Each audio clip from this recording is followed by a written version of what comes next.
Pakistan, Afghanistan, and maybe Japan. And he certainly didn't die on a cross and none of these things. I don't want to go into this too much and shock people, but I think what's important is people need to have a very open mind and relearn everything. What my work is about mainly is about deconditioning your mind.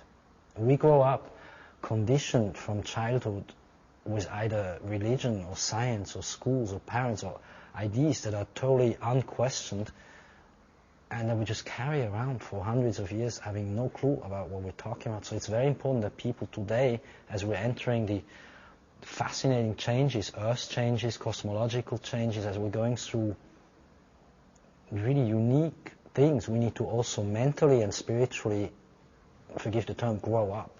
And this growing up begins with deconditioning inside everything we felt we knew, because we don't know.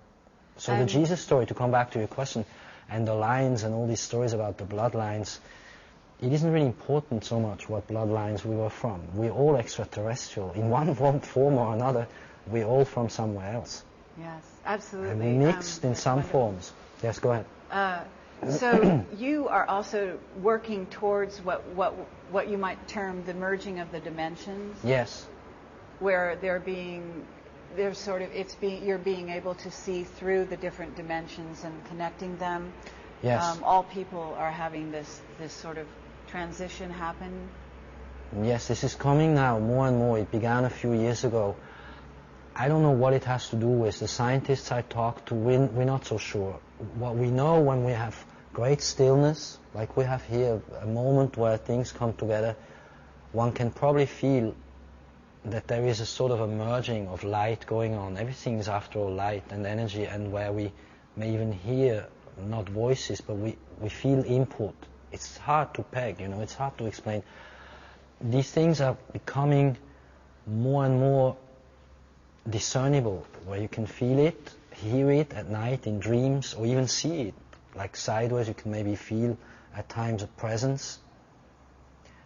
These transitions are going to become, if you had a graph, just much more steep over the next 6-7 years. I would estimate that somewhere around 2011, 14, 17, in that decade, within the next, say, 10, 12 years, it becomes a prevalent or predominant reality, where this three-dimensional reality or world may even become less important than this other reality that bleeds in.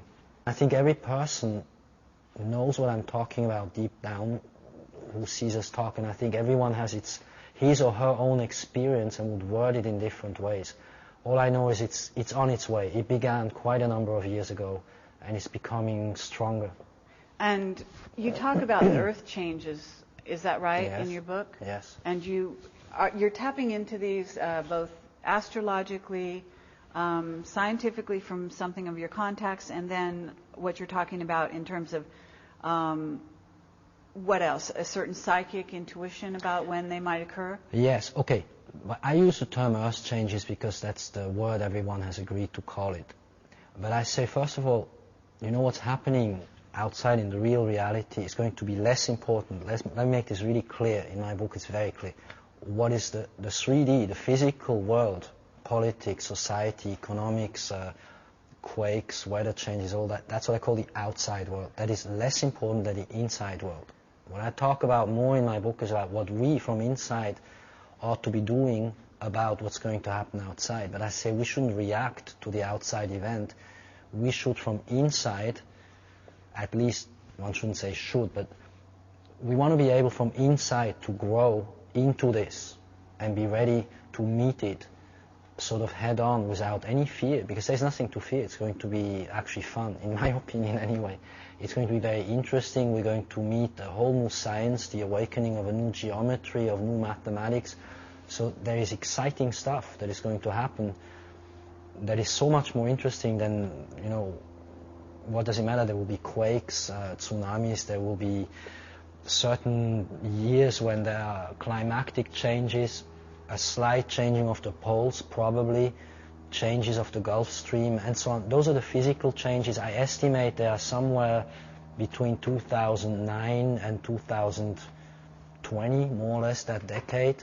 you can't really peg it to one event. There are going to be several events. I think one in 2009, another one in 2011.